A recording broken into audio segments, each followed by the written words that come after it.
Ja by som sa chcel opýtať, že Rožňava nemá funkčné kino.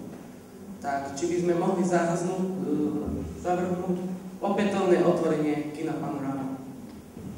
No, samozrejme, mesto Rožňava nemá už funkčné kino, pretože tá technika, ktorá tam bola, ja môžem povedať zatiaľ len za ten čas, ktorý som tu bol, a vtedy, keď som prebral primátorovanie, už to bolo v tom stave, ako je. Momentálne kino nedisponuje takou technikou, ktorá by vedelo premietať také filmy, v akom sú nahrávané v dnešnej dobe tieto médiá. Druhá vec, vnútro samotného kina tiež už nezodpovedá dnešným štandardom. Nie je nikde povedané, že takéto niečo nemôže byť. Určite je to aj v rámci diskusie možno občanov, či by sme takéto niečo chceli, samozrejme, aby sa to aj nášmu mestu oplatilo, pretože nemôžeme na všetkom len prerábať. Sami viete, keď navštívujete aj väčšie tie multikina alebo kina, že tam tiež sa tie miestnosti vlastne nenaplňajú tak, ako by sa mali.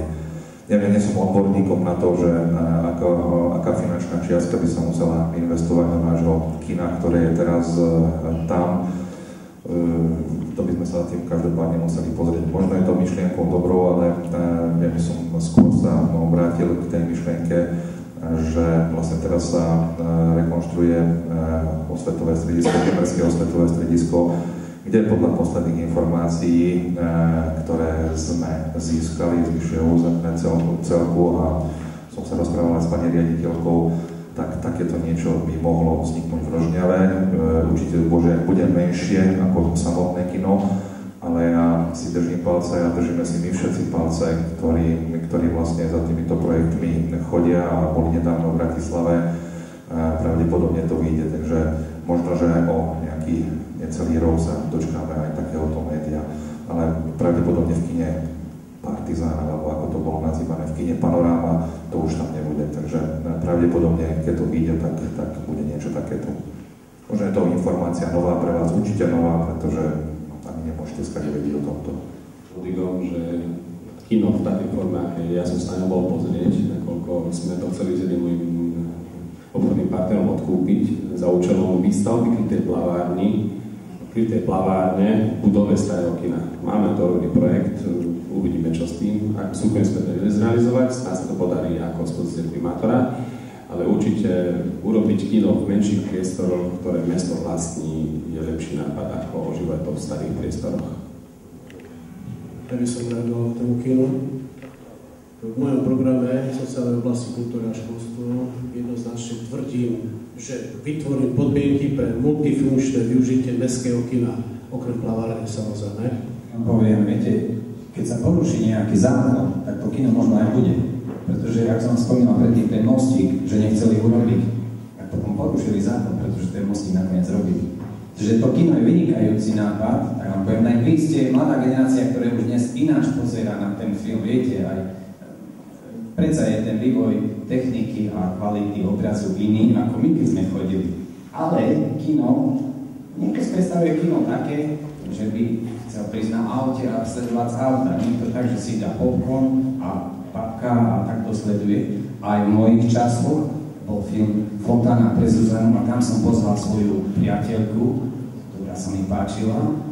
A sme šli do kina, nie na kofolu. A potom má to aj osobný význam, tak vám poviem. Čiže to kino, ja si nemyslím, že je zlý nápad. A tým to veľmi pekne vymyslel takú tému.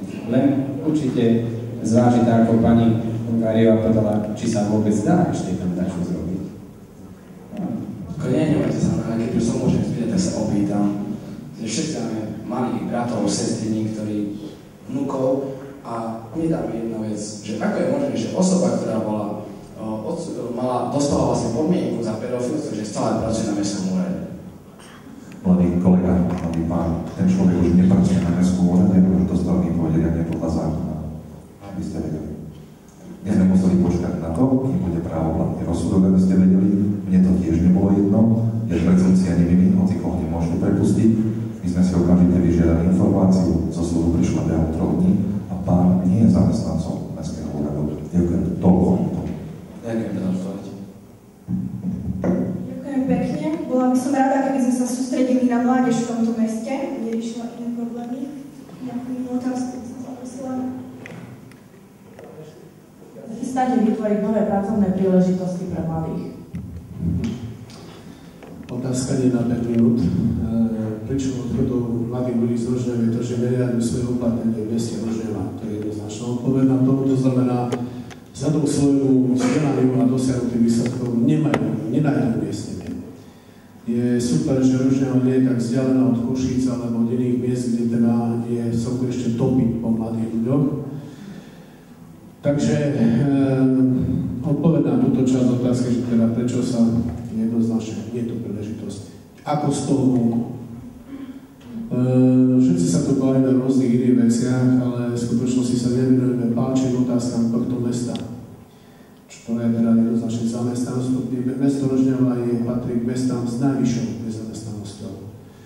Čiže nemôžeme rátať, že teda ľudia, ktorí sú v strednom a vyššom veku pred dôchodkom, odídu z pracoviska a predajú miesto mladším. To asi nefunguje nikde, preto mladí ľudia odchádzajú.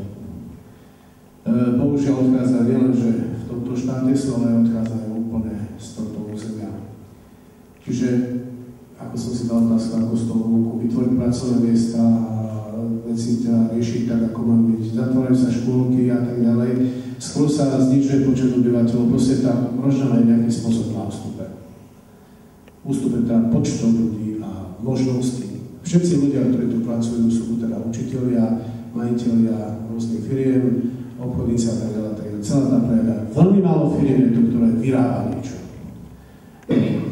Akí ľudia, koľko cudzích jazykov ovládajú, vy prídete, že som nezamestnaná a teraz prvé sa vás pýtam, aký som tam bol. Hovoríte nemecky, anglicky alebo francúzsky, ako vy viete jazyk.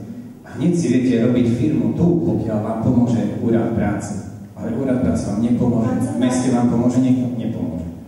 Keby sme to ukončili, lebo budem veľa času. Na záver by som sa vám chcela poďakovať všetkým prítomným za účasť na diskusii. Môžeme ju prebrať na ďalšej diskusii, ktorú môžeme zorganizovať, ale tak už dneska musíme končiť.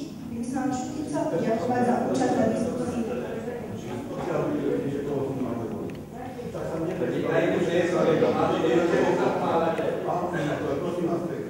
Zrušili ste priamy prenos a obchodný z toho, že by ste si mohli zrušili ste, nedovolili ste, proste ste nedovolili normálne diskusiu. Nehnevajte sa na mňa, ale myslím si, že ste mali dosť času sa vyjadriť. Alebo pani Polgáriová. Neviem, vy.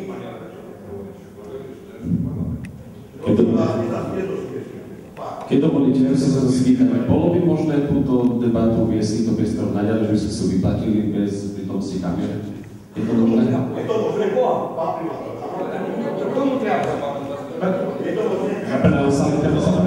Naša diskusia, ktorú organizuje študentský parlament, je